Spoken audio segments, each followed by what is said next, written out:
As an artist, faces are the most challenging and rewarding things to draw. However, after years of practice, I think it's time I took a break. Here's why. Art has been part of my life ever since I was a kid. I was interested in drawing cars, animals, and mostly people, especially from my favorite TV shows, cartoons, video games, etc. Fast forward from that, in junior high school I was denied to be in an art class, but I still managed to find a way and attended classes illegally with my few friends. However, when I went to high school I was denied again to be in an art class, and that made me really lose interest in drawing and just doing an artistic stuff from that time period. A few years from that experience, I started doodling. Is it doodling? I started doing that thing again. And it lit a spark in me to start drawing again. These are my first sketches when the spark hit. They are not accurate, but I did start. A year later, my drawing started to look realistic and my confidence grew. Although I haven't created a video of me drawing a face, ever, but my confidence still grew and it has led to the present, which is today. So, the main reason why I stopped drawing faces is because I felt like I was getting too comfortable with drawing them. I had developed a particular style and technique that I would use over and over and over and over again. It became repetitive and I wasn't growing as an artist anymore.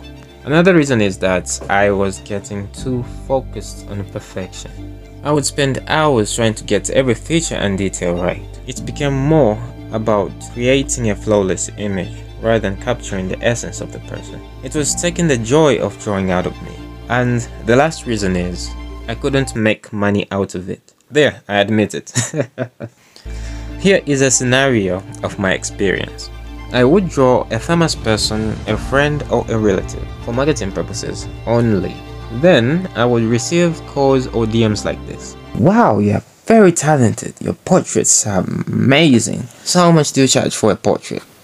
Wow, and that message motivates me, and then I send them a price quotation. Then they go mute. But there are others who will encourage you to finish their portraits, but when you reach near completion, they also go mute. Then I just start wondering what just happened. Meanwhile, my DMs are still flooded by my friend's friend and other relatives why I didn't draw them instead of drawing the other person. For free, actually.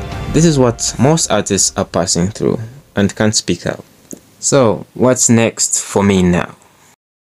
I have a solution planned for my own failures. As I said, I'm taking a break from drawing faces, not the bodies, not the human anatomy. I still have use for that. The solution is, I have to dive into the animal kingdom and mix it with some pop culture and my own style. I think I will have freedom to explore. Let me draw something while I explain. I think when I draw or sketch a species from the animal kingdom, I do not put pressure on myself. I move with the flow and filled with high inspiration during and after completion. It's refreshing to get out of my comfort zone and begin finding joy in the process of creating, rather than just the end results. However, as a self-taught artist, I have a lot to learn in this new journey I'm about to start. Yeah, which I've started already. In conclusion, taking a break from drawing faces has been a difficult but a necessary decision for me as a self-taught artist to make. It will allow me to focus on other areas and grow as a person. So if you're feeling stuck or stagnant in your craft, it couldn't be drawing faces, animals or anything artistic, I encourage you to try something new and challenge yourself. As for me, I will continue following and getting inspired by artists who draw faces, and I know a lot of them. If you want to see how my artworks will be unfolding, feel free to subscribe. It's open for everyone. So, this is my story. Feel free to criticize, and you're welcome.